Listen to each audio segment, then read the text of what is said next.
જૂનાગઢમાંથી ઝડપાઈ દારૂ બનાવવાની મિની ફેક્ટરી, જેનો હાલ પર્દાફાશ થયો છે, જ્યાંથી મોટી માત્રામાં દારૂનો જથ્થો ઝડપી પાડવામાં આવ્યો છે।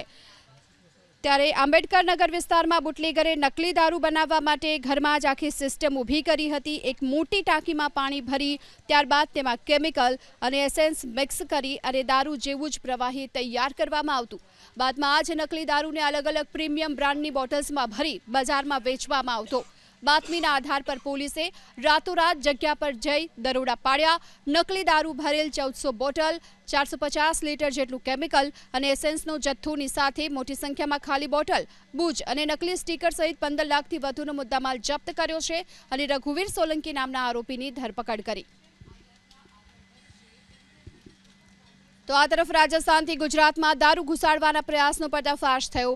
અરવલ્લી, બનાસકાંઠા અને વડોદરામાં પોલીસની કાર્યવાહી। અણસોલ ચેકપોસ્ટ નજીકથી શામળાજી પોલીસે પશુ આહાર અને બટાકાની આડમાં છુપાવેલ 1 કરોડ 4 લાખથી વધુનો દારૂનો જથ્થો જપ્ત કર્યો।